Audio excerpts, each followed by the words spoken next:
எப்படி சார் அமைதியா இருப்பாங்க? எப்படி அமைதியா இருப்பாங்க? சும்மா தண்ணி வந்தோம். எப்படி எங்க காட்டுங்க நீங்க? எங்க காட்டுங்க? எங்க சார் காட்டுங்க நீங்க? நீங்க தாலுக்கால நீங்க இன்னும் அங்க காட்டுங்க. சும்மா இடத்துல எடுத்து காட்டுங்க. எங்க வருவாங்க? எப்ப வருவாங்க?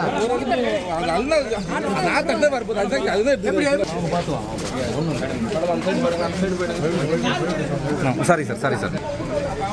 அத்தியாவசிய பொருட்களுக்கு என்னைக்குமே டிமாண்ட் குறையாது. சூப்பர் மார்க்கெட் வச்சு மாசம் 5 லட்சம் ரூபாய் எப்படி சம்பாதிக்கிறதுன்னு ஃப்ரீடம் ஆப்பை பார்த்து கத்துக்கோங்க.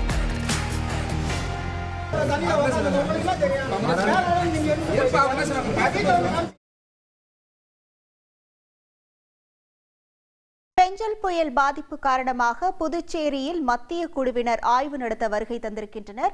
அந்த குழுவினரிடம் புதுச்சேரி மக்கள் வாக்குவாதத்தில் ஈடுபடக்கூடிய காட்சியை நாம் பார்த்து கொண்டிருக்கிறோம். முழு விவரங்களோடு இணைகிறார் நமது செய்தியாளர் எழில்குமார். வணக்கம் எழில்குமார், அங்கு என்ன நடைபெற்றுக் கொண்டிருக்கிறது? முழு விவரங்கள்.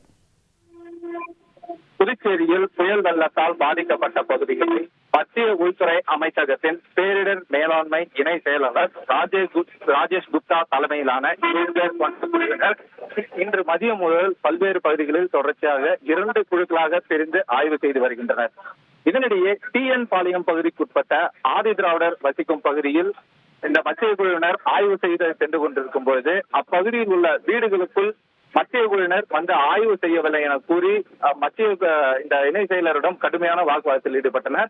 மேலும் இதேபோல் மாவட்ட ஆட்சியரையும் முற்றுகையிட்டு கடுமையான வாக்குவாதத்தில் ஈடுபட்டனர். இதனைத் தொடர்ந்து அங்கு இருந்த சபாநாயகர் செல்வம் அவர்களை சமாதானப்படுத்தி கலையை செய்தார். மேலும் மத்திய குழுவினர் வரும்பொழுது ஒரு சில இடங்களை மட்டுமே பார்வையிட முடியும்.